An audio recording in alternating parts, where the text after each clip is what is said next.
Hello everyone, Mr. Happy here, and today I have some exciting news regarding Dissidia Final Fantasy. Now, earlier this year, Square Enix announced they were going to be making a third title in the series. Whether or not it's a sequel or a re-release, I'm not sure.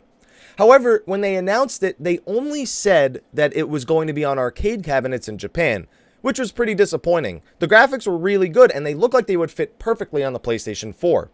Well, there was a closed conference today, April 9th, 2015, and in that conference we got a ton of information, but the first bit that I want to highlight is about the PlayStation 4 version. A Sony executive was actually there and said the game was developed using the PlayStation 4's core system. On top of that, Square Enix showed off how the game will look on the PlayStation 4, and they even said that the arcade is only going to be exclusive for a year. All of this points in the direction of Dissidia Final Fantasy coming to the home console of the PlayStation 4, which is fairly surprising considering Square Enix said that Final Fantasy 15 is really console gaming's last chance in Japan. So the fact that they would do this, it's interesting, but I'm really glad they're bringing it to the PlayStation 4 consoles.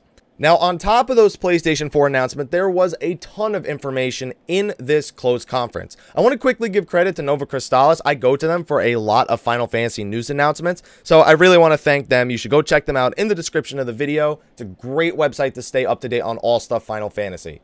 So, there were a few more things that were announced. Two new areas, the Mako Reactor from Final Fantasy VII, which is no surprise, it's actually in the trailer, and Cocoon from Final Fantasy XIII. They also showed off Lightning summoning Ifrit again in the trailer, and it looks like it's a lot more satisfying of a system. Maybe you can actually fight as the summon, but I highly doubt that they're going to interrupt the flow of battle with the summons this much, just to have them do some sort of effect. If they just do some sort of effect and then leave, this may be a little bit overkill, but I really want to see more about this summoning system in the future. But my favorite announcement, new characters. Now, we already know about Y'shtola from Final Fantasy XIV. She is going to be joining the roster. Now, with everyone from Duodecim joining, there was 28 playable characters, I believe, in Duodecim. Y'shtola would make 29.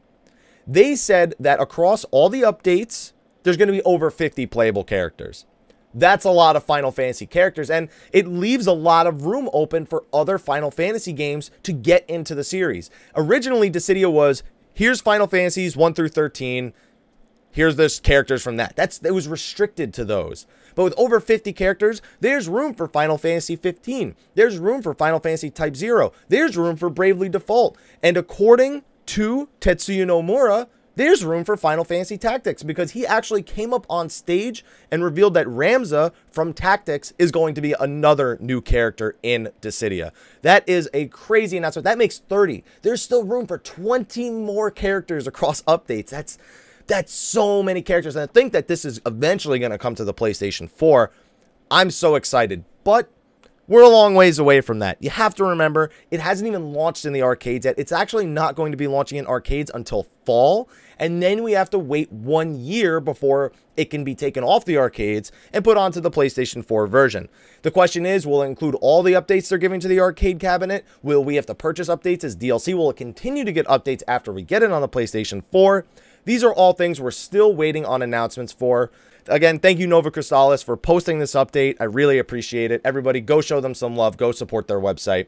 But let me know what you guys think. Are you hyped for the new Dissidia game? Are you a little bit upset it's not coming to the portable system, which is where the game kind of made its stamp? Or are you just more excited that we're actually getting some sort of console release, a new Dissidia game? Do you think it'll enhance it, make it worse?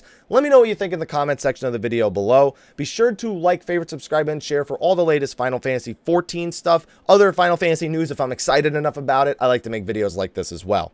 But anyway, thank you for watching. I'll see you guys in the next video. And until then, take care.